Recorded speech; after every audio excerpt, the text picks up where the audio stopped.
তারপরেও 2-1 মিনিটের ভিতরে আমরা যতটুকু সম্ভব হবে একটু শেয়ার করব। সম্মানিত দিনী ভাইরা, আমাদের আজকের এই আয়োজন কতটুকু সফল অথবা কতটুকু আনন্দঘন এটা আমরা অনুভব করতে পারতাম যদি আমরা ঈদের নামাজ পড়তে পারতাম না। আমাদের মতো অনেক মুসলমান ভাই আছেন অনেক দূরে নির্জন এলাকায় অথবা কেউ দ্বীপে বসবাস করে, তারা কিন্তু অনেকে ঈদের নামাজ মিস করেছে, অনেকে তারাবির নামাজ পড়তে পারে নাই। আমিও শুরুতে যখন নতুন কার্ড পেয়েছিলাম 2015 সালে, তখন আমি পালমাদে মাইরুকাতে কাজ করতাম, তারাবির নামাজ পড়তে পারি নাই।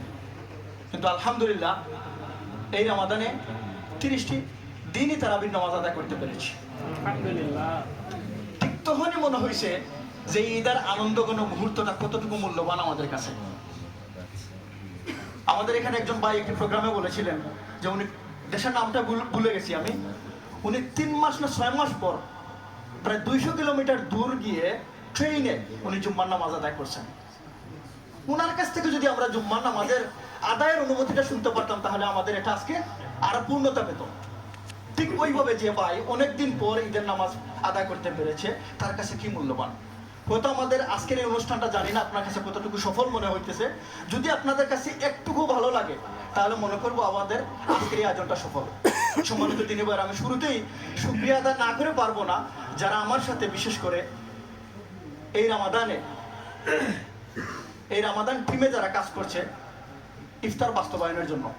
মহান মাহবুদের দরবারে আকুল আবেদন জানাই আল্লাহ রাব্বুল আলামিন যেন তাদেরকে উত্তম যাজা দান করে। আমিন। কারণ তারা যদি আমাদেরকে সহযোগিতা না করতো তাহলে প্রতিদিন আমরা 300 থেকে 350 মানুষের সেবা দিতে পারতাম না। অনেক নাম না জানা ভাই আমি লিস্ট করেছিলাম, অনেকজনের গ্রুপে ছিলেন, কিন্তু অনেক ভাই যাদেরকে আমি জীবনে দেখি নাই, এই প্রথম রমাদানে দেখেছি। এই মসজিদে কোনোদিন আসে নাই, কিন্তু ইচ্ছাকৃতভাবে ওনারা হেল্প করেছেন। এটাই হচ্ছে ইসলামের সৌন্দর্য। এই যে একটি মিলন মেলা, এটা একটি স্যাক্রিফাইস, একটি ইউনিটি, ভ্রাতৃত্বের বন্ধন, আপনি যেটাই বলেন না কেন, এই রমাদান আমাদেরকে শিক্ষা দিয়ে গেছে।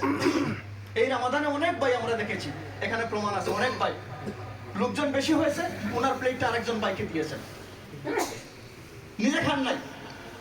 একদিন আমার সাথে হয়েছে আমি ইফতার করতে পারি নাই, আরেকজন ভাই ওনার প্লেট থেকে খাজুরটা মারি দিয়েছেন, ভাই আপনি আগে ইফতারটা করেন।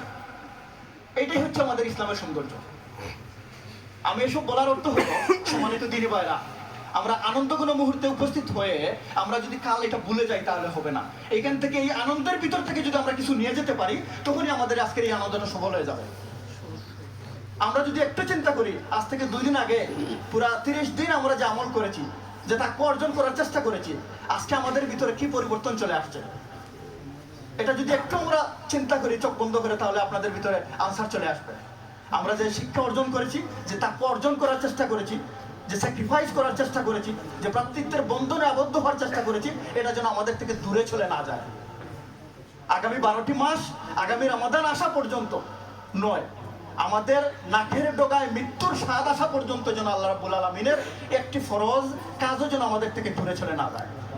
আমাদের থেকে কোনো এমন আচরণ যেন না হয় যে এই বার্সেলোনাতে আমরা বসবাস করতে গিয়ে একজন মুসলমান হিসাবে আমাদের যেন কোনো দুর্নাম সৃষ্টি হয়। এখানে আমরা কে বাঙালি, কে পাকিস্তানি, কে মরক্কো, এটা না, স্প্যানিশরা বুঝে এরা কিন্তু মুসলমান।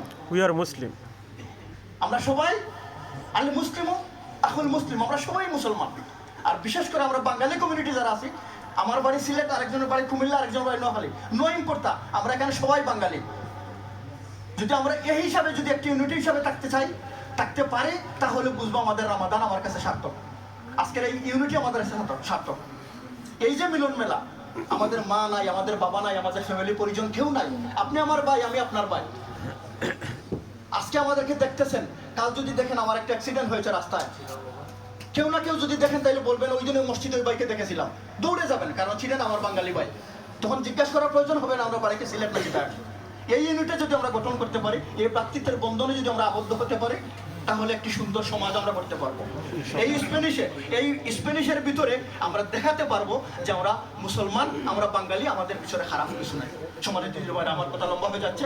পরিশেষে সবাইকে আবারও ধন্যবাদ জানাই বার্সেলোনা কেন্দ্রীয় জামে মসজিদের পক্ষ থেকে আজকের এই সুন্দর আয়োজন যারা করেছে, আপনারা যারা উপস্থিত হয়েছেন সবাইকে আমার ব্যক্তিগত পক্ষ থেকে বার্সেলোনা কেন্দ্রীয় জামে মসজিদের পক্ষ থেকে ধন্যবাদ জানাই।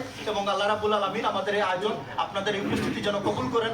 কাল কিয়ামতের কঠিন মাঠে আমাদেরকে আজকের এই আয়োজনকে, এই রমাদানের আয়োজনকে যেন উসিলা হিসাবে জান্নাতে আমাদেরকে পেশ করেন এবং জান্নাতে আমরা এমন একটি সুন্দর পরিবেশ যেন আমরা একত্রিত করি। সুবহানাকাল্লাহুম্মা ওয়া বিহামদিকা। আসসালামু আলাইকুম ওয়া রাহমাতুল্লাহি ওয়া বারাকাতুহু।